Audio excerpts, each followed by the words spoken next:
No matter if points are gained or points are lost, there will be much to discuss. For analysis regarding tonight's Winnipeg Jets game, here are Dave Manouk, Ezra Ginsburg, and your host, Drew Mandel. The Illegal Curve post-game show starts now.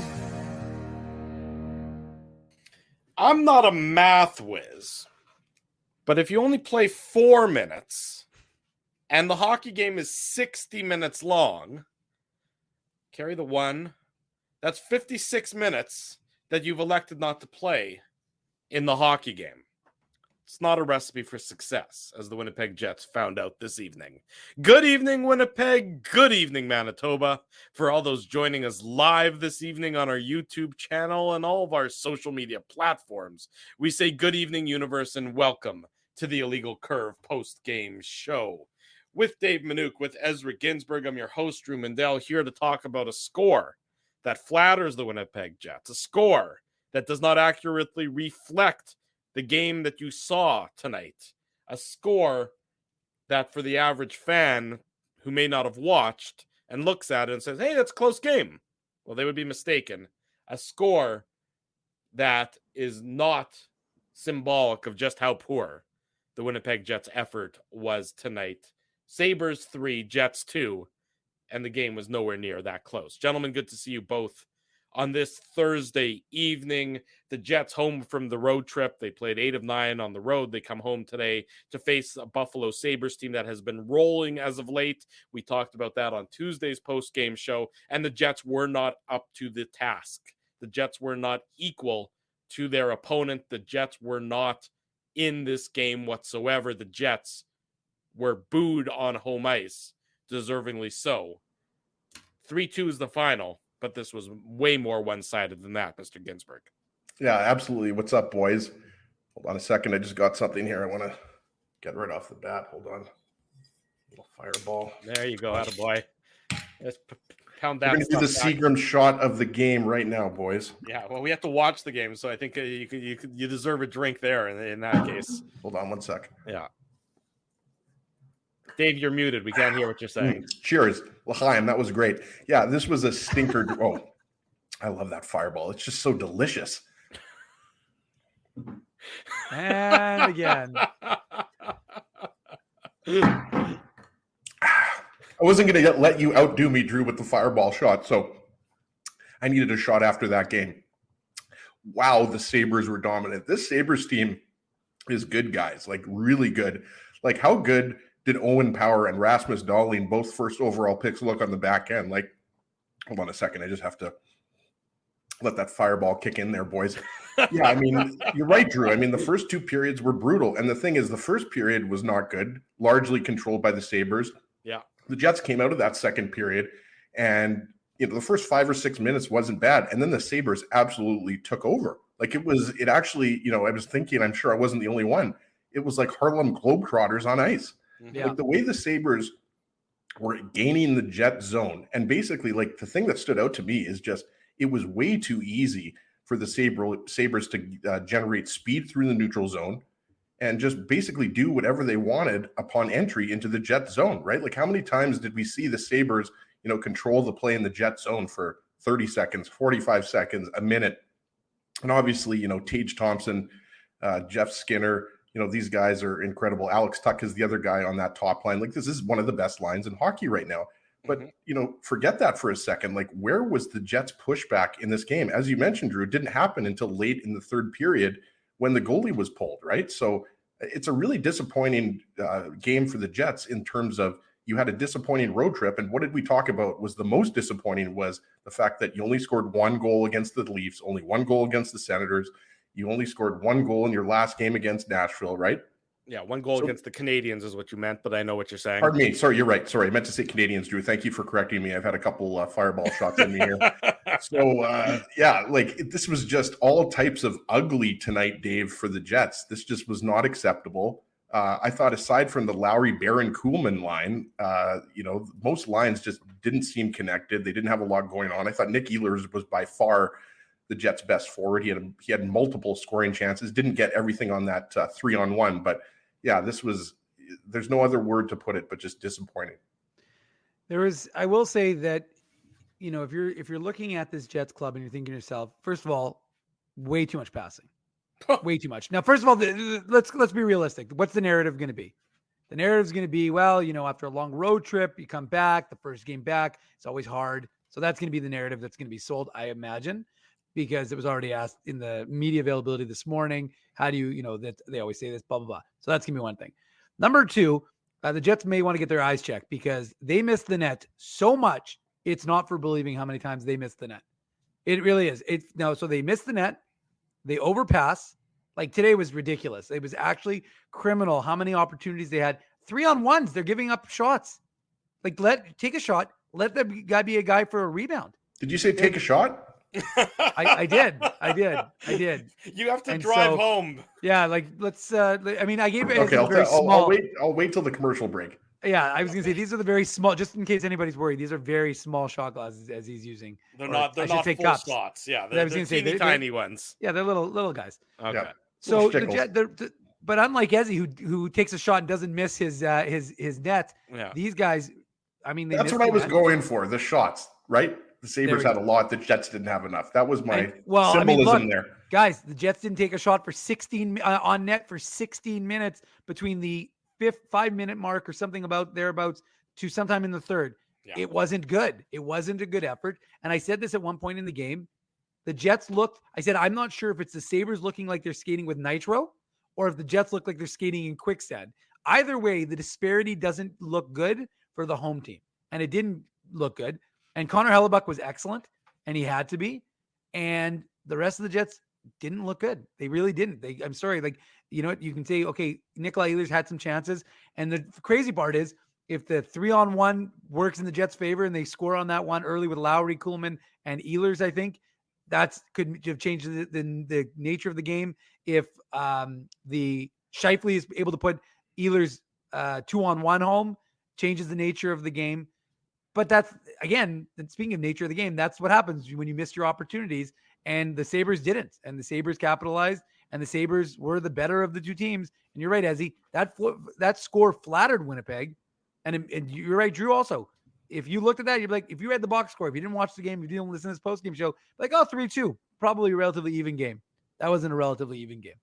No, I feel like the Sabres boys the Jets had no response for the Sabres speed. And they had no response for the Sabres defenseman jumping up into the play, holding onto the puck, creating offense. Like there just wasn't enough of they just didn't have the puck enough, quite simply, right? Like it was just, there were parts of this game, like you mentioned it, the Jets went 14 or 15 minutes without a shot on net at home. Like that's just not going to cut it.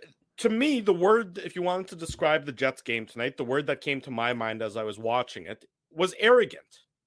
The Jets had a lot of arrogance in their game.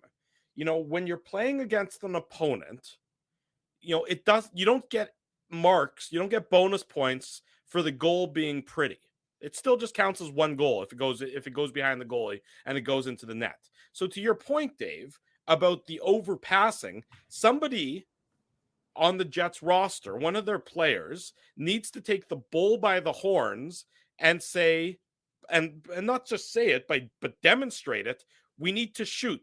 We know this goalie. We know Eric Comrie. We know his strengths. We know his weaknesses. Eric Comrie is a friend of this program, but we all know what he is as a goalie.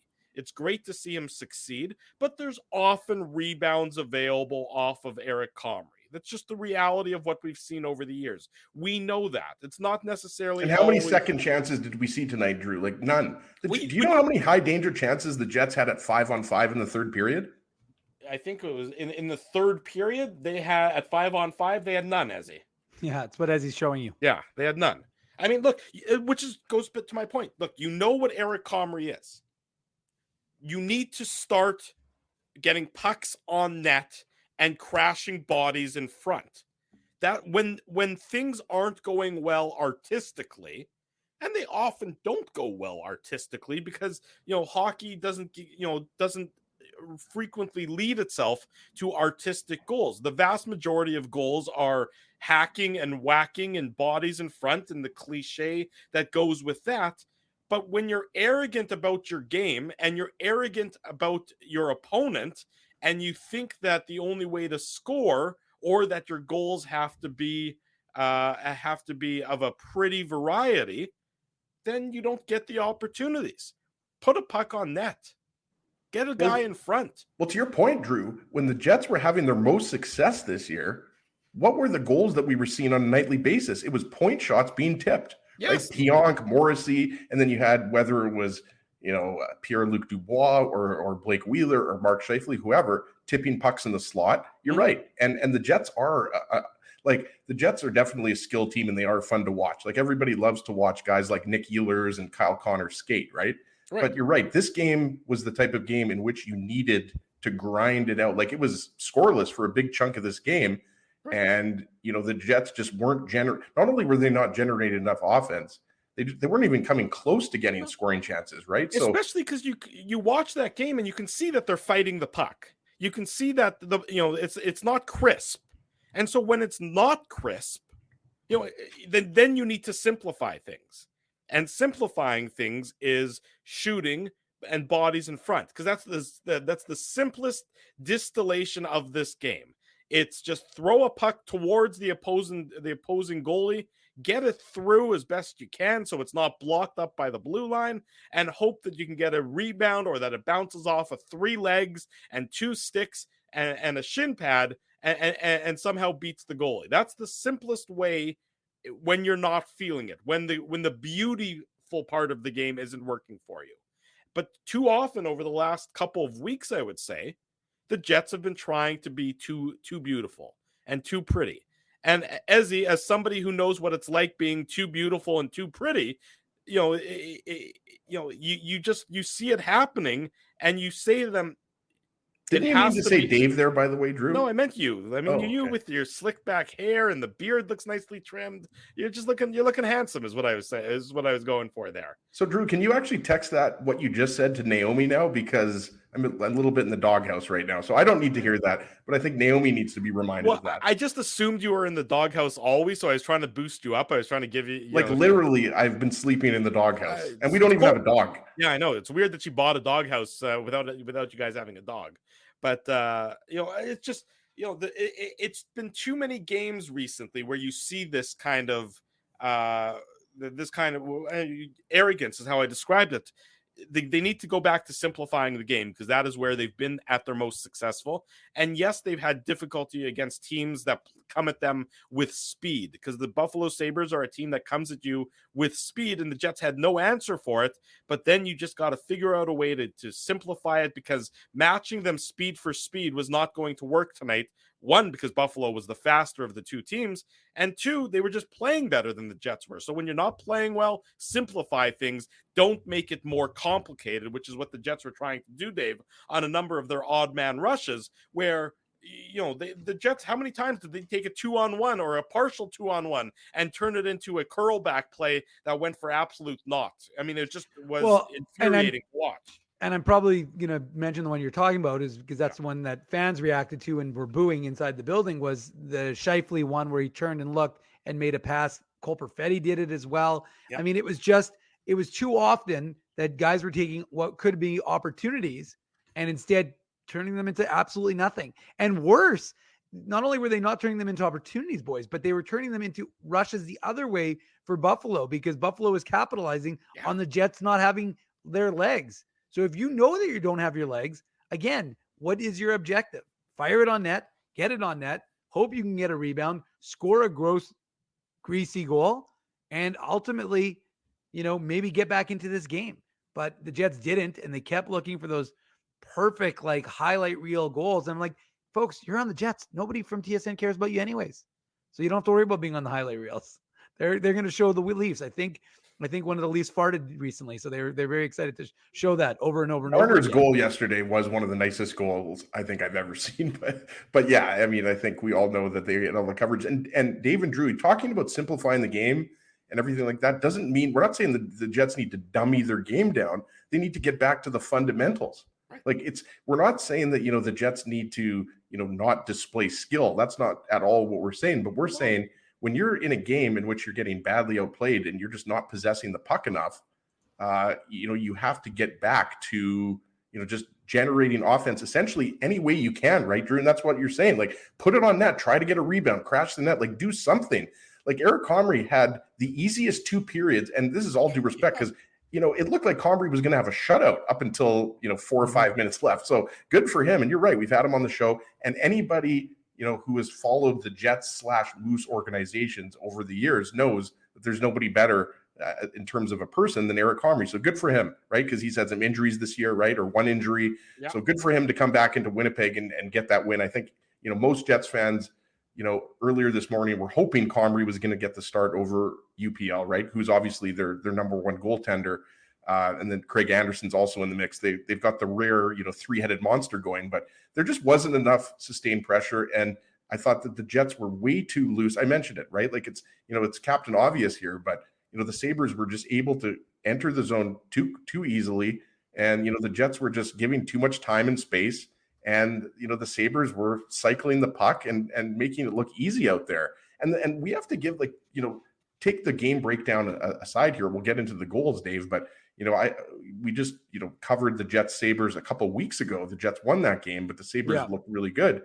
They deserve a lot of respect. Like, they're 1 or 2 points out of that wild card spot now.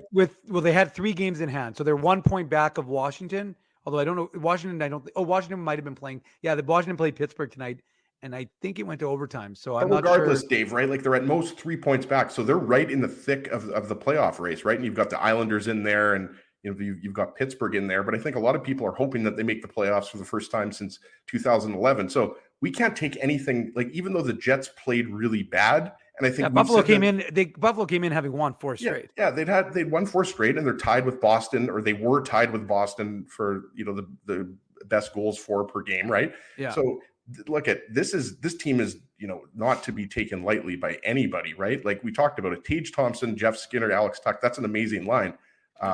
But you've got a lot of good players, and you look, and they're set up. You didn't even mention Victor Olofsson. He's got 20. Victor Olofsson, right? Like Tyson Jost, I thought was good. Casey Middlestat, JJ Peterka is a guy that Marty Biron has talked about for the last 2 or 3 years when he was playing with Rochester. Peterka, I made sure to write it down here right after Owen Power made it 1-0. Peterka, if you guys remember, had that nice cross pass to Jack Quinn, and Connor Hellebuck made the nice glove or pad save. So look at this team is deep.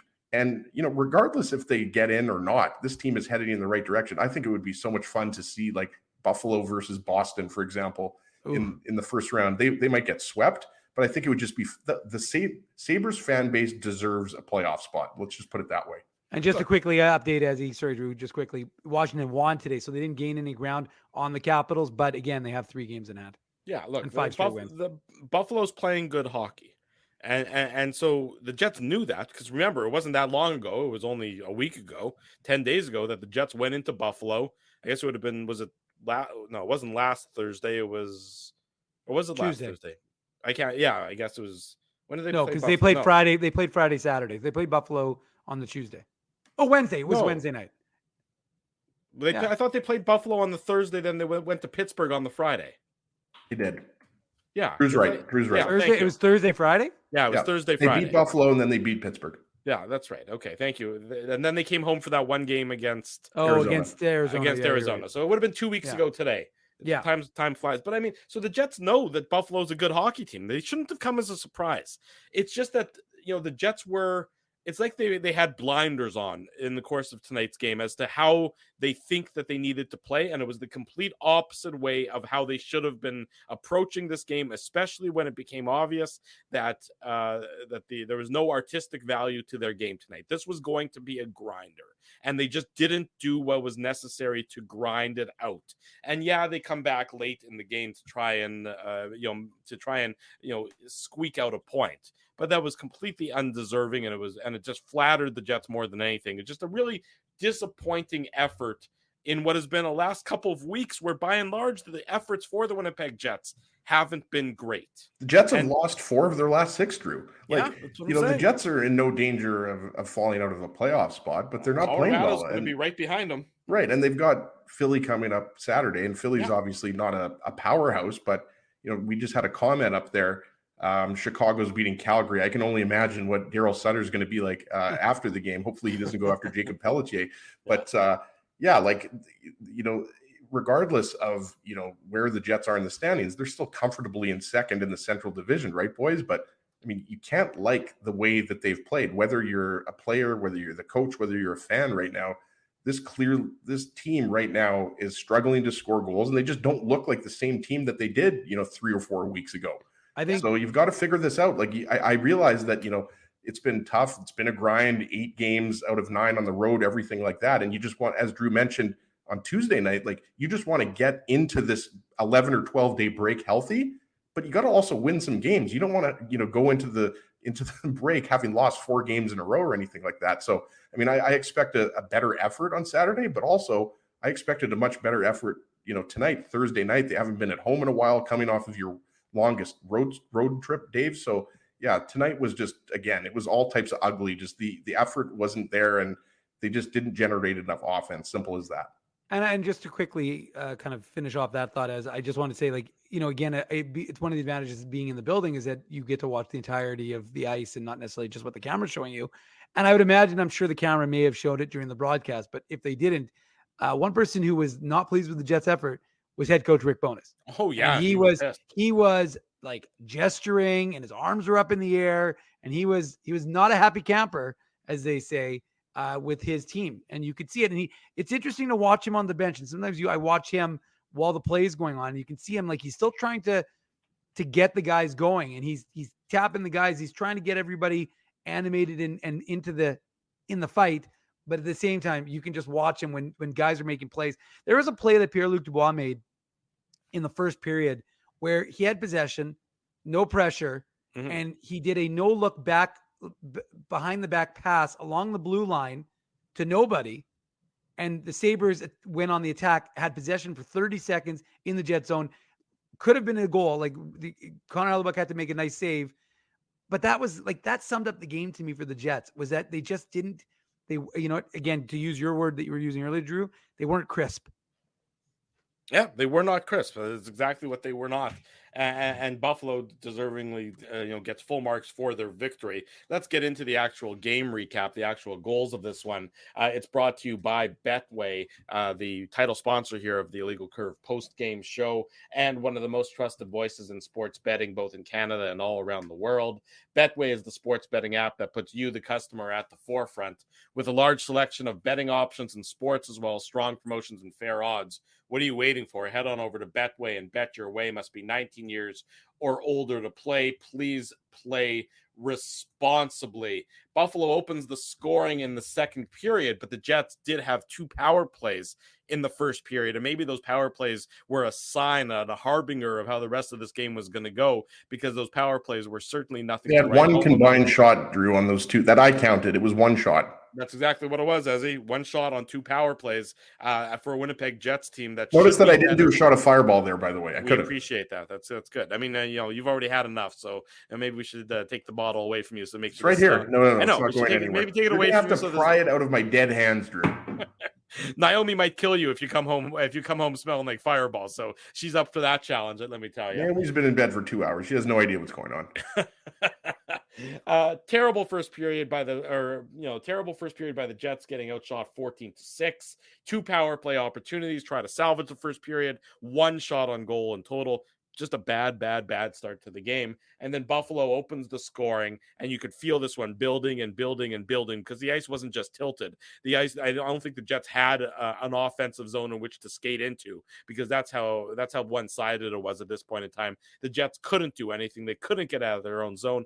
Wave after wave after wave of Sabres coming at them, and Owen Power, who is going to be a dynamite hockey player, well on his way to being that, gets his 3rd of the year, assist to Rasmus Dahlin and Tage Thompson at the 10:32 mark. And it's just, Connor Hellebuck has made a number of really nice saves, but you just felt that this goal was going to come, and it did come at this point in time, Ezzy. Yeah, we mentioned it earlier, like Owen Power and Rasmus Dahlin, like what Kevin Sawyer mentioned it on the broadcast, like how often do you have 2 first overall picks on the back end, right? Mm-hmm. And Dahlin and Power were doing their thing. As you mentioned, Drew, all of the the offensive zone pressure, everything like that, the Jets were hemmed in. And this is a great individual effort by Owen Power. Carson Kuhlman comes out to play it, and obviously like the reach and the size, and then Josh Morrissey also comes out. I initially thought, I'm not sure if you guys or anybody watching, I thought that Jeff Skinner might have tipped it because he was in front of the net to the right of Hellebuck, but obviously he didn't tip it. It was just a nicely played shot blocker side by Owen Power. But yeah, on this goal, it was just, great individual effort by Power. Kuhlman just, didn't have it on the stick check. I think, Dave, you got to get in front of him there a little bit. And then, Morrissey came out and was just, too little too late. He'd already, chosen to shoot the puck there. So yeah, just a really impressive goal by Power. I think that's his third straight game that he's got a goal. And, speaking of Rasmus Dahlin, we were talking about this with Marty Biron, I don't know, 4 weeks ago. I don't think Rasmus Dahlin is a future Norris Trophy candidate. He might be a Norris Trophy candidate this year. Like, honestly, he's second in the league in scoring. I think everybody would agree right now. I think Morrissey, Carlson, Rasmus Dahlin, Dave, would probably be your top three Norris Trophy finalists. But yeah, that was just a beauty individual effort by Owen Power on that goal. Yeah, exactly what it was. And you could feel the Jets were just desperately trying to hang on, and there was nothing for them to hang on to anymore. And as a result, Buffalo takes a 1-0 lead. Doesn't take them long. It takes them less than 4 minutes to make it 2-0. And boy, oh boy, is this one you're going to see one on the highlight reel for a long, long time. Tage Thompson, his 34th. 34 goals in 48 games for Tage Thompson. I mean, I know he's having an incredible year, but you really don't, that's sort of the problem. You don't get to really appreciate how good his year has been because Buffalo largely, they play in the East largely. You see him twice a year, and it's been twice in these last 2 weeks. His 34th assist to Alex Tuck and Jeff Skinner, and there's just an embarrassment of riches on the ice for the Sabres and an embarrassment of defensive play on the ice by the Winnipeg Jets. And you could hear Sweet Georgia Brown in the background, deservingly so, because the Sabres globetrotted all over the Jets to make it 2-0 here, Dave. Yeah, I mean, it was a highlight reel goal. I mean, that's like you said, Drew. It was tic-tac-toe back of the net. Connor Hellebuck had no chance as he was trying to prevent the second shot, the second person who received it, I should say, from scoring. And the Jets were standing around. I mean, the Jets were in the Sabres zone. And what did the Sabres do? Quick transition and caught the Jets standing and watching. And, they get burnt on defense, and everybody, like, you got to give the Sabres credit, right? Like, sometimes people want to, pillory the Jets for their mistakes, and mistakes were made. There's no question about it on this goal, Ezzy. But at the same time, you have to credit the very talented connection by a Sabres club that you could see. Like, they had it all second period. Yeah. It wasn't as if the Sabres came out of nowhere. The Sabres had been doing that all period long. The difference was that Connor Hellebuck was making the saves. He kept making all the stops. So the reality is, sometimes you just – thank you. But you sometimes have to take your hat off. I won't do that right now. But you do to respect what a team can do. And as he's outlined how good that line has been. And I'm sorry, like, that goal is world-class. And again, it was kind of one of those, all right, I'm not saying it's the end, but it didn't look very good for a Jets team, like I said, who didn't have any shots throughout that course of that second period. And I wrote this down here again because I while I was watching the game, I stopped it. I actually had an opportunity, to actually watch the entire game tonight live because those 6 o'clock starts. I ain't watching the entire game. I'm, doing the daddy thing, as you know, Drew. But on this particular goal, okay, Morgan Barron, he gets the puck back to Brendan Dillon. Brendan Dillon, I don't know what happened there, but he gives the puck away. I forget who he gave it away to. It might have been, obviously, I didn't write it down well enough there, boys, but he gives the puck away. I believe it was Alex Tuck. I'm going to go with Alex Tuck. Alex Tuck passes the puck up to Jeff Skinner, and I haven't, I'm watching the replay as I describe it. Hopefully I do a good job for everybody here, but what happened to me, Dave, it looked like, not to me, what it looked like to me is what I should say is that you had Neil Pionk goes and takes Jeff Skinner, right? So Neil Pionk goes to take Jeff Skinner. He does his job there. Then the two other players you had back is Brendan Dillon, who we talked about it. There was a turnover at the Sabres blue line. And then you had Carson Kuhlman coming back because it was the Lowry Barron Kuhlman line that was on the ice, right?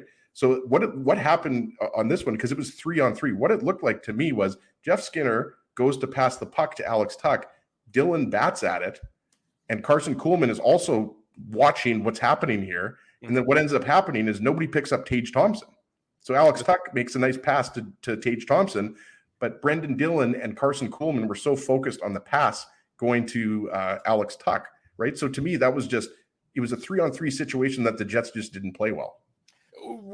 Look, it was both a beautiful goal and horrendous defense. They're not mutually exclusive. They can both work hand in hand with each other. And nothing about this is the Jets are going to like when they do the video review, when they review this. I mean, there was tons of plays like this where the Jets just were not where they needed to be, not focused, didn't have, as people in the chat have been wanting me to say, didn't have the attention to detail necessary to succeed. And this was another one of those instances. This is an ugly, ugly play by the Winnipeg Jets all around. You wonder if there's going to be some changes to the lineup ahead of Saturday's game against Philadelphia. I would expect some, because the last couple games have been pretty lousy. But I don't think you're going to, like, Mason Appleton's still not ready to go. No. Like, if anything, you're going to have maybe a guy come in on the fourth line, and then you're going to maybe have Sandberg back in. And I put Sandberg back in. But the thing is, to me, those aren't major moves. Those are just minor moves. Yes. I mean, look, there's not going to be an opportunity between now and Saturday for major moves, because there's not anybody who's ready to step in at that point in time. Mason Appleton, I don't expect to be back before the All-Star. Rick Bowness said he's not coming back just before the break. Right, because there's no reason to rush him back. But, I mean, I never really understood why Logan Stanley is in the lineup over Dylan Sandberg to begin with. You'd know that if someone asked the question. Well, I mean, it's a fair question, but it's also, to me, like a moot point in the sense that, like, that had no impact on the game. Like Logan Stanley being in the lineup had no impact. Like, where the rest of the team, was disappointing. Everybody on the Jets was bad tonight. I'm not singling out Logan Stanley, but I'm still curious, what the thinking is of getting him back in the game, and why he needs to be in the lineup. What has he done over the course of the year that makes he hasn't played much, so that makes him a better option than Dylan Sandberg? Well, I'll tell you who's asking that question. Alex Carrier, who now is out 4 to 6 weeks after that fight in Nashville the other night. The fight with Logan Stanley.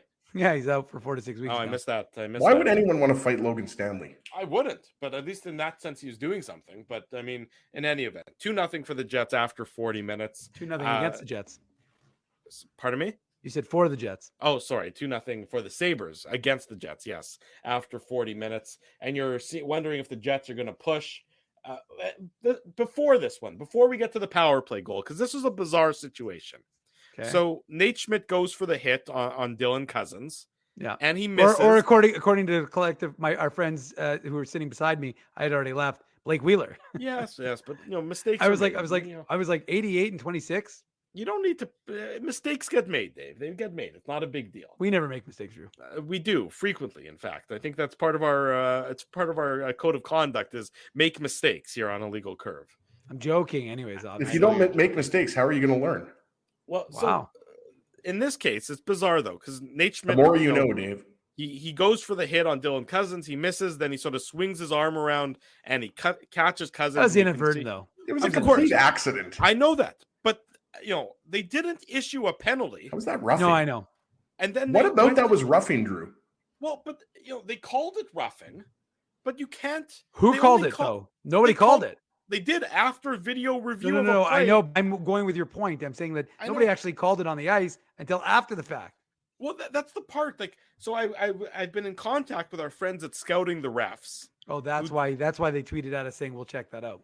That's right, because I said to them, I tweeted at them. I said, look, they used a video review here to determine if it's a major or not, but they didn't call a penalty initially. I honestly didn't even know that was allowed. It's not.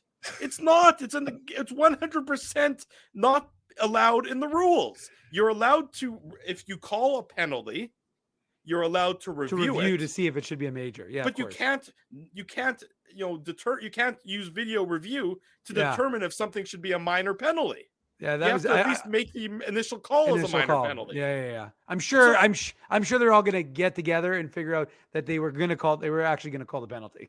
Yeah. Look, ultimately, did it matter in the game? No. I mean, yes, Buffalo ends up getting the power play goal that's the game-winning goal, but the Jets, I'm not aside from making literally it excuses. was the game-winning goal, I guess. Right. I'm not making excuse. I'm not saying that this is the difference between the Jets winning or losing tonight. But from the administration of the game standpoint, from the is there a rule book that you need to follow standpoint of this, I'm curious about it all. That's why I reached out to Scouting the Refs to say, hey, is this something that's allowed? Because based on my interpretation and my understanding, it's not allowed. So if we're just making up the rules as we go, and we're then just tell us so, and I can live with that, NHL. But I just found it to be such a weird scenario that seemed to be not permitted under the NHL rule book, which was written by 46 different lawyers. And so maybe if these rules exist, then they should be followed. Again, it's just one of those. You're not wrong at all. Yeah, it's just one of those things that bothers me just by the letter of the law. Should have it been a penalty? Yeah, sure. You can't swing your hand wildly and open hand slap a guy. This isn't the stupid UFC slap league or whatever the hell that end of the world nonsense is. But Nate Schmidt would tell you, he wasn't even looking at who was it again? Yeah, it was Dylan Cousins. Cousins, right, from UConn. Yeah. No, I mean, you're right, Drew. Like, the point here is that's not something I saw Dom Zappia said that they initially called the major. I didn't know that they originally called it a major, but I didn't even know that even, despite the fact that they might have called it a major, that you could review that, right? We know what the NHL can review, like high sticks, goalie interference, right, offsides. So yeah, it was bizarre. On the goal itself, I mean, the Sabres, we talked about it. They're a good power play, good offensive team. Rasmus Dahlin quarterbacking the power play, puts it on net. Jeff Skinner tips it, and then it obviously gets it over to Victor Olofsson, who Dave has mentioned many times, such an underrated player. Speaking of Kyle Connor being underrated in Winnipeg, what about Victor Olofsson? 24 goals. He could hit 40 goals easily this year, right? So, and the game was essentially over. And then, at least Nate Schmidt gets a little bit of justice in that he breaks the shutout and he gets the Jets on board. But yeah, Drew, I agree with you. It was really bizarre and confusing what was going on there in terms of a challenge, because it's not something that we thought, as you mentioned, based on the rule book, that you could challenge. Yeah, that's just what I wanted to know. So it seemed like the NHL to explain it. And it would appear, based on what some of the folks in the chat, including Spencer, is up, it's that they again. I didn't see it. I didn't see anybody. A major though. I didn't see it, but I'm assuming that is what is being put out there. I agree with you. I didn't see anybody. That makes sense, Dave. Yeah, but I agree. Made a penalty call. You can't. The only reason they reviewed it is because they happened to go to a TV timeout. It happened to be time for a TV timeout when that happened. So they go to the TV timeout, and then they're all of a sudden reviewing to see if something that they never actually called. Look, I 100% agree with you. You can't retroactively decide, oh, in fact, that was a penalty. So the only way that it makes sense is based on what Dom and Spencer are saying, that someone did in fact call. And look, it's entirely possible. That's again the difference between being in the attendance at the games and watching on television, is that it's entirely possible that they missed it on television. So Drew, I mean, you need to be a little cautious in your anger, because all of our colleagues that were in attendance, and you just happened to have left at that point in time. You were in attendance for the first 40 minutes. Yeah. I just want to make it clear. All of our colleagues said there was no call on the play. Okay. Like, there was no immediate call. I didn't notice anything. I'm not arguing with you. I'm just saying, like, I agree. It actually makes no sense to go back in time and say, well, we're reviewing this for a major, but we didn't call a major on the ice. So we didn't call a minor on the ice. Well, but I'm just saying, if you're saying that's your justification to see, there was no call on the ice, period. Right. And if they hadn't gone to a TV timeout, they never would have even looked at it. Well, Kenny's water bottle saying he was at the game and he didn't see a ref signal a penalty. So, again, I'm on board with the exact same thing, but it doesn't make any sense how you call a penalty after the fact. That would be, now let's hope Scouting the Refs get back to us before the show ends so we can get some insight. But yeah, I'm with you guys. It makes no sense to be able to retroactively do something that you didn't call clearly during the game. Exactly right. Anyway, utterly bizarre. I'm curious, about the, the administration of the game that resulted in that. But 3-0 Buffalo at that point in time, and it's all over but the crying. The Jets make it close. Nate Schmidt gets the power play goal at the 15-14 mark, his 5th assist to Adam Lowry and Neil Pionk. And then 4 minutes and 3 seconds later, Pierre-Luc Dubois, his 22nd of the year assist to Mark Scheifele and Blake Wheeler. That's with 43 seconds to go, and the Jets got another opportunity. The Mark Scheifele shot that Comrie was able to get enough of to steer it away, and that was it. The Jets, you only play the last 5 minutes of the third period. You're not likely to win, and the Jets did not win, losing 3-2 tonight at home to the Buffalo Sabres. A frustrated Winnipeg Jets team, and we'll read some of the comments that came out of the dressing room from both Nikolai Ehlers and head coach Rick Bowness when we come back. This has been the Illegal Curve post-game show. This was the Betway game recap. And of course, the Pierre-Luc Dubois goal is our Seagram shot of the game. Ezzy, feel free to take another shot of that delicious fireball. We know that it tastes like heaven and burns like hell, much like the Winnipeg Jets performance tonight. When we come back, more of the Illegal Curve post-game show. Drew Mandel, Dave Minuk, Ezra Ginsburg with you. It's Thursday night. Delicious. We're live on YouTube and all of our social media platforms. Jerry Seinfeld, Chris Rock, Jon Stewart, Dennis Miller, Brad Garrett, the biggest acts and all the up-and-comers. They've all made their mark at Rumors Comedy Club, North America's longest-running independent comedy club. Rumors has kept Winnipeg laughing for over 25 years. When was the last time you laughed out loud? Make it a great night out with friends or book your office or birthday party, even a fundraising event at Rumors. Get all the details and dates on upcoming shows at rumorscomedyclub.com. He winds up. Oh, looks like Ezzy took that one right in the choppers. A blistering fast puck hurts like HE double hockey sticks. That's why I let the pros at Linden Market Dental Center turn my yow into wow. Get your brilliant smile back with state-of-the-art restorative and cosmetic dentistry from real pros. And remember, always wear a mouth guard. Now that's solid on ice advice. Learn more at lindenmarketdentalcenter.com. Creating smiles for life. Whoa, Ezzy, everything okay? You look stressed. Of course I'm stressed.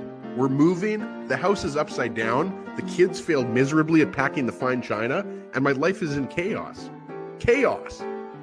Yes, that does sound like a problem. What am I going to do? Ezzy, relax. Rolly's Transfer Moving and Storage is the answer. With 60 years of experience in moving Manitobans and a track record of exemplary customer service, one call to Rolly's and your stress is gone. No job is too big or too small. Just visit Rollies.com and they will take it from there.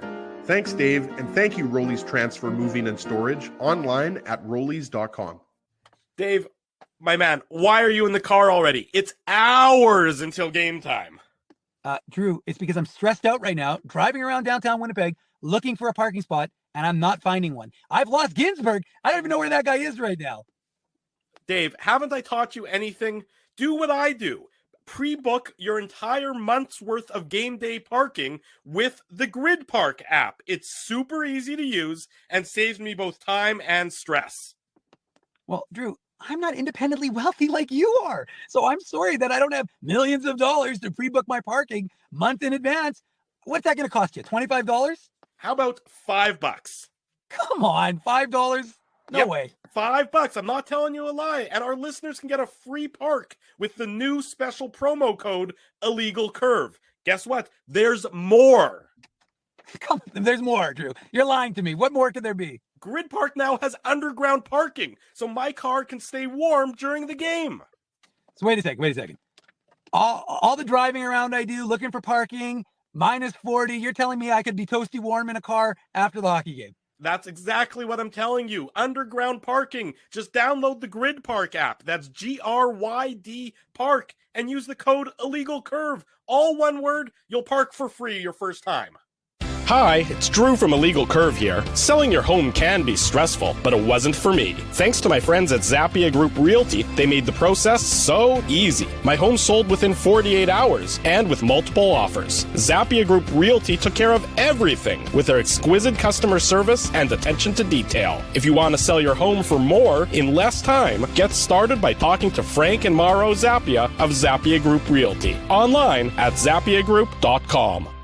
For 3 generations and over 80 years, Tough Duck has been making apparel that works and plays as hard as the people who wear it. From jackets to work boots and everything in between, Tough Duck's clothing can handle the harshest environments, even the Illegal Curve hockey show. Work to live, live to play. Visit toughduck.com.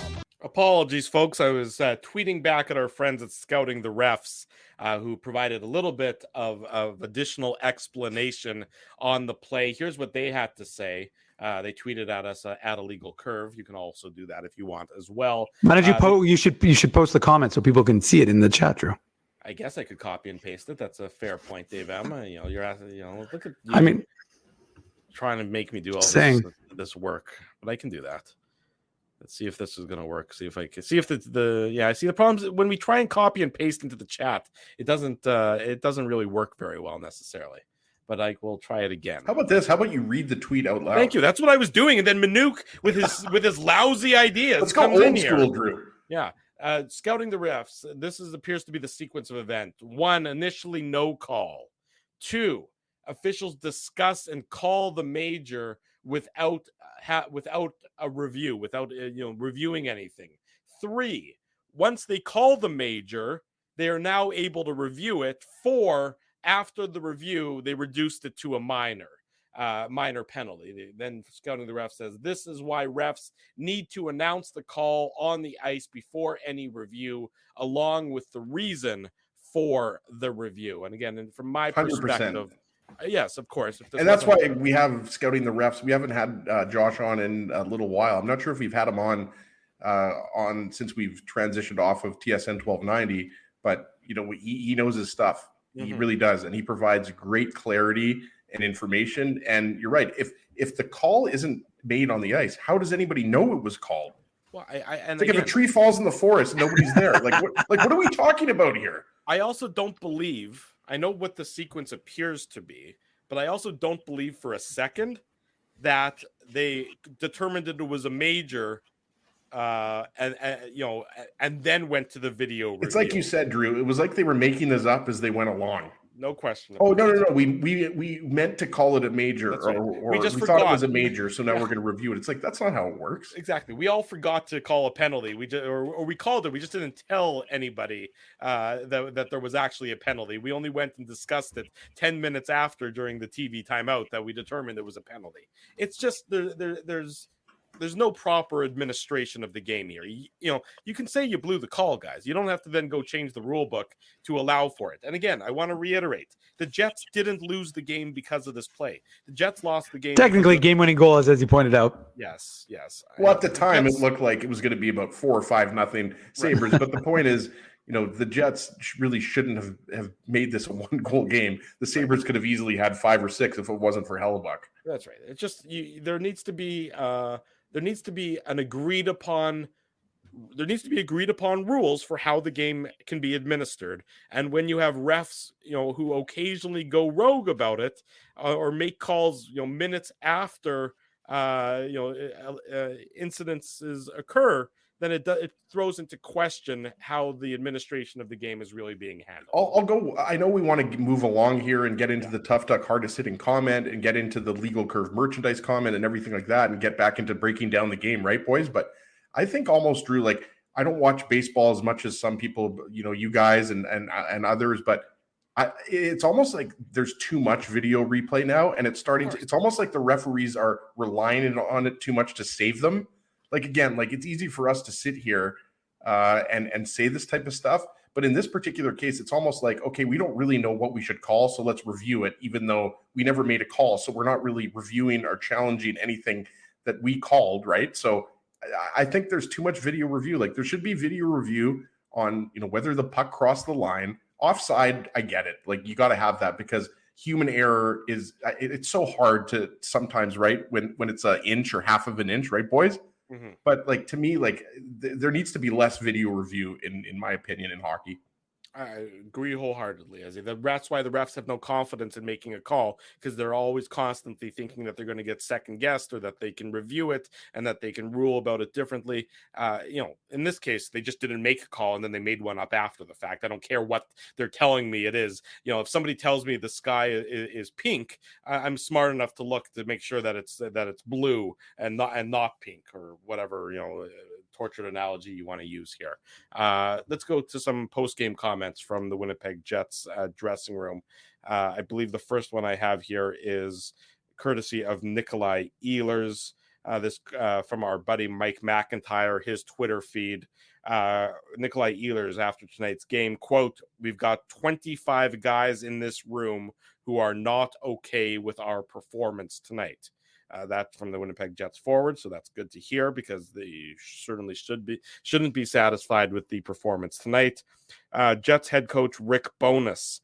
The worst thing you can do is what we did tonight. Just keep giving them the puck, and that is certainly what the Winnipeg Jets did. They handed the puck over and over and over again to the Buffalo Sabres until it bit them in the behind.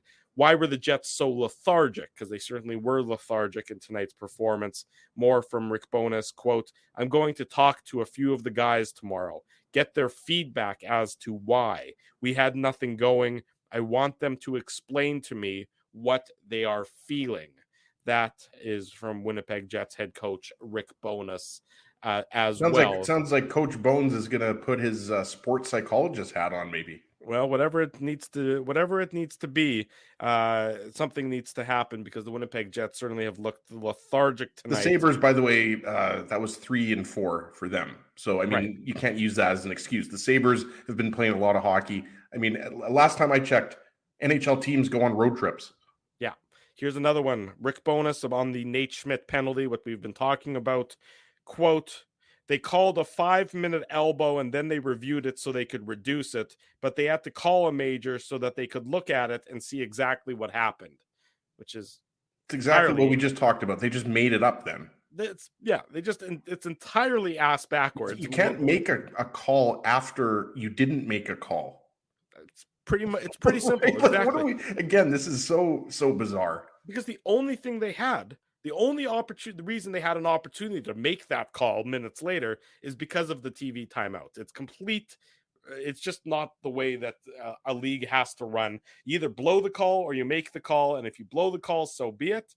But you can't then go retroactively and try and fix a call, because maybe we're just going to make it up as we go and try and create things that may or may not be correct, and then use tools that are at our disposal, but they're not really supposed to be at our disposal, except this time we're going to have them at our disposal. Makes sense. I like the consistency. Good thing people gamble on these games. That's the comments from the Winnipeg Jets dressing room after tonight's loss, a 3-2 defeat of the Buffalo Sabres of the Winnipeg Jets. Tough Duck, hardest hitting comment, Ezzy. Who do you have for tonight? Yeah, we're going to give it to Trish Jordan. Like the comment, I sent it to you there, Drew, in the chat from about 20 minutes ago. Worst performance of the year. I don't know if it's the worst performance of the year, because that game against the Blue Jackets in early December, that was the only game this year that I was in the stands watching. And Patty Laine, you remember, had 2 goals in that game. That might be the worst performance of the year by the Jets. But this is up there. I'll give you this, Trish. It's top 3 probably worst performances of the year. I think the game on the road a couple of weeks ago against Detroit was not very good either from the defensive point of view. But continue reading the comment here. Very disappointing. They didn't do one thing right. I was there and had to watch it. Embarrassing. I think in a game like this, even though, like we said earlier, you'd look at the score and you would say, okay, this game wasn't that bad. It was pretty close. Actually, no, it wasn't bad. It easily could have been, much worse than it was earlier before the Jets made the comeback. Could have been 4-0 or 5-0 if not for Hellbuck. So Trish, love the comment. Send me an email, ezra@illegalcurve.com, or slide into my DMs and just send me your mailing address, and then Tough Duck will ship out a toque to you. And as I keep mentioning, that bitter cold is coming very soon if it isn't already here. And Tough Duck was a little bit behind, and they sent a bunch of Tough Duck toques out a few days ago. So our winners over the last week or so should be getting their Tough Duck Toque soon. Fantastic. Good. Congratulations to Trish Jordan, winner of tonight's Tough Duck hardest hitting comment. Quick out of town scoreboard update. I don't know if the Arizona Coyotes are trying, the St. Louis Blues are trying to get their head coach fired. If they're trying to get Craig Berube fired, but losing 5-0 to Arizona is certainly a good way to go about doing it. The St. Louis Blues have been struggling all year long. We know that. They lose 5-0 in Arizona. St. Louis is going to be in Winnipeg on Tuesday, the final game to wrap it up before the All-Star break. That'll about do it, Drew, for their playoff hopes. Their slim playoff hopes. I think losing to the Coyotes 5-0, that'll do it. Yeah, I think if you lose to the Coyotes 5-0 this year, you just have to fold for the rest of the year. The franchise just has to go away. And speaking of franchises that need to go away, the Calgary Flames on home ice lose to the Chicago Blackhawks 5-1 on home ice. Wow. That is, I'm not sure which performance is more embarrassing. I would say the Flames performance is more embarrassing than the Blues performance. But that could be, that's a toss-up right there. I guess at least Arizona was, in their home arena, even though that arena is smaller than the River Heights Community Center. But, they lose, the Flames losing 5-1 at home to the Blackhawks. And was that not the second half of a back-to-back no, that was two. They played in Vancouver 2 nights ago. Sorry, it wasn't the back-to-back. But that is a pretty piss-poor performance by Daryl Sutter and the Calgary Flames as well. That was only Chicago's 7th win of the year on the road. 7th win. Yeah. So all season. Sure we're 50 games into the season. They've only won 7 games on the road. So yes, I would say the Calgary one is more embarrassing. Well, to round up the triumvirate of embarrassing, the Colorado Avalanche are 49 seconds away from losing 5-3 on home ice to the Anaheim Ducks. The Ducks just scored into an empty net. I'm not saying it's impossible for Colorado to come back down by 2 goals with 44 seconds to go. This is Anaheim they're playing after all, but that's another embarrassing loss on home ice for the Avalanche. They had won 6 in a row though, so that it's a little bit easier to stomach, Drew, because the Flames are not playing very well right now. So right, but you're right. I mean, speaking of Betway, right? Yeah, like if you put some money down on the Ducks, you could have won some nice money. You could have won. Imagine if you had a Ducks, Blackhawks, Blues parlay, or Ducks, Blackhawks, Coyotes parlay tonight. I think you probably would have you just win about $1 million by default there, no matter what your wager was. So our friends at Betway can tell us what that money line parlay would have paid, because those are 3 significant upsets in tonight's action on the out of town scoreboard. Dave, the Illegal Curve merchandise contest. We're getting close to the end of the month, folks. And you know what happens at the end of the month? Prior to Tuesday's game against St. Louis, we're going to draw a name, and whoever's name we draw is going to win 2 tickets to an NHL game of their choosing. So what you folks need to do before the end of the month is keep entering the Illegal Curve merchandise contest. The more activities you complete, the more entries you have, the more chances you have to win and get your name drawn and win fantastic, authentic Winnipeg Jets gear like who did tonight, Dave? Put their name up. There you go. I thought I was teeing you up there. It's Matthew Bergen. You want to take it from here, or you want me to keep going? Way to go, Matt. Well, I'm not. Matt Bergen is the winner. Well, I will give Matt Bergen a good shout out. Tell us about Matthew Bergen. What's his horoscope sign? I can tell you that Matthew Bergen did correctly guess the last contest unique code word. Now, he didn't win for that one. He actually won for Philly Dan, who I communicated with actually yesterday. We give bonus points for guessing the word, right? We don't. I wish I could. That'd be amazing. Although, why can't we? Well, because it's not possible as part of the contest thing. You're the contest master, Dave. Make it happen. I am, but I didn't create the software that controls the contest. Programmer of the software, though, yes. So I will say though that no. So congrats. I'm glad that I can write a little code, Dave. I'll make it happen. Okay, you got to do what you got to do. But congrats to him, because he was proud of himself for picking up the. Oh no, he got Dunkin' Donuts. That's what he got. He won. Sorry, his winning this one, the contest tonight was for Philly Dan. But he successfully guessed the Dunkin' Donuts, because he pays attention to the show. So happy that Matthew Bergen is the winner of tonight's Illegal Curve Authentic Jets merch contest. Congratulations to him, because that's a good win for him. And and like I said, I was saying, as he just gave Philly Dan a little shout out. I sent him a screenshot of to him saying that we used him in our contest, and he was rather pleased by that. So Philly Dan for the win, but this time it's actually Matthew Bergen for the win. Congratulations to Matthew Bergen, winner of the merchandise contest. Your unique code word for tonight's game. You have from now until sometime on Saturday to enter this in before the Jets and the Flyers game. Tonight's code word was Eric Comrie is back. And I picked that before I knew he was going to get the win. There you go. It was Love that one. It was done ahead of the game. All one word. Eric Comrie is back is your unique code word for today's Illegal Curve merchandise contest. Enter that in to the contest page, and you get 10 bonus entries on top of all the other entries you can earn by doing all the different tasks we have listed there, such as commenting, following, retweeting, whatever else Dave M has put up there as possible for us to use. Be sure to go ahead and do that and enter in your unique code word for the Illegal Curve merchandise contest. It'll be a doubleheader of action on Saturday. The Illegal Curve Hockey Show, 9 a.m. on Saturday. The three of us will be joined by Ken Wiebe and our buddy Anthony Sanfilippo, who's going to join us to talk about the Philadelphia Flyers. The Flyers in town on Saturday to face the Jets. They lost in overtime to the Minnesota Wild tonight. So the Flyers with that return engagement here on Saturday night. We got to talk about All-Star Kevin Hayes, Drew. Is Kevin Hayes on the All-Star team? He sure is. Let me tell you, who's an All-Star? Every media guy who has to deal with John Tortorella. I said to Ezzy, we talked about this, but after the Jets-Flyers game, I watched John Tortorella's 30 seconds post-game media availability, and honestly, just painful. And it was funny because, as said, wasn't he supposed to be reformed?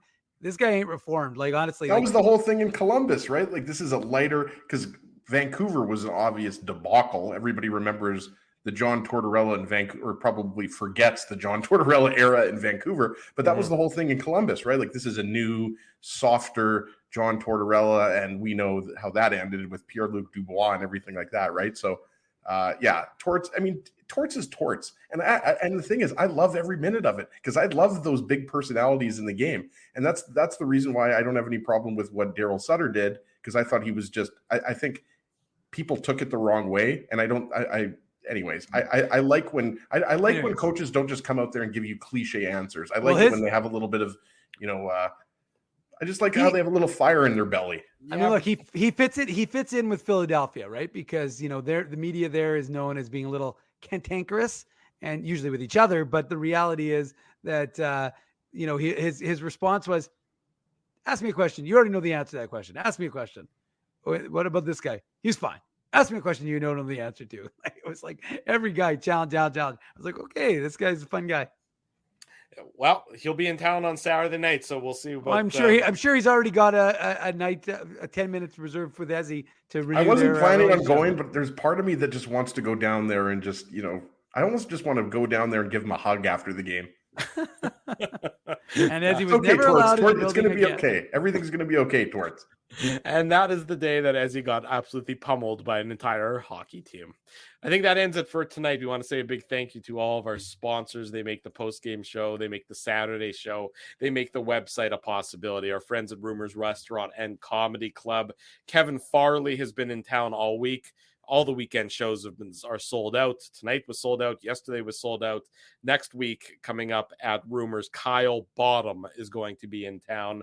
Linden Market Dental Center, that's our good friend, Dr. Les Rikus. Frank and Mauro Zappia of Zappia Group Realty. Betway, Tough Duck, Boston Pizza, Seagram's, Rolly's Transfer, Grid Park, and The Keg. And I noticed that our good friend Frosty Winnipeg has added pitchforks and torches to the list of sponsors. We appreciate that, the long-term support. Wasn't that the name of a New Jersey Devils SB Nation blog?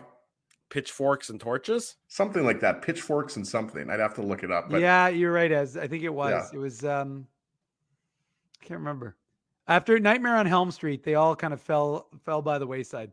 Well, there you go. That was the best of the bunch. Yeah, it's I just as an Googled aside, it. It's called Pucks and Pitchforks. Pucks There and you go. Pitchforks. As an Shout aside, out to those guys. Really, we didn't mention it when it happened last week, but we were remiss in not doing so. We will extend our sympathies to all the folks at Vox Media and the SB Nation sites that all got shut down with the layoffs recently. And we know what's happening in the media business, and we see it's happened to us, right? So yeah, it's happened to us. We see what and a lot of our colleagues too. What the vultures and the vampires at the head office of Post Media are doing. Support local where you can, folks, and do what you can if you can to support some of our local institutions, especially print and everything else, because they need our help, and it's because the corporations that run them certainly don't have a caring bone in their body. That's it for today. I'm off my soapbox. I'm going to go and find someone else to berate with my words in the meantime. Jets lose 3-2. Big thanks to all of you for joining us here on the Illegal Curve post-game show. If you haven't already done so, smash the like button, subscribe to the podcast, subscribe to the YouTube channel, leave us feedback here, there, and everywhere, and tell your friends that the best place to be after each and every Winnipeg Jets game, and again on Saturday mornings, is the Illegal Curve YouTube channel. For Dave Minuk, for Ezra Ginsburg, I'm your host, Drew Mandel. Thanks for watching. This has been the Illegal Curve post-game show. Thanks for listening to this broadcast from Illegal Curve Hockey. For more great Illegal Curve content, subscribe to the Illegal Curve YouTube channel, follow at Illegal Curve on Twitter, Facebook, and Instagram, and visit your online home for hockey in Winnipeg, illegalcurve.com.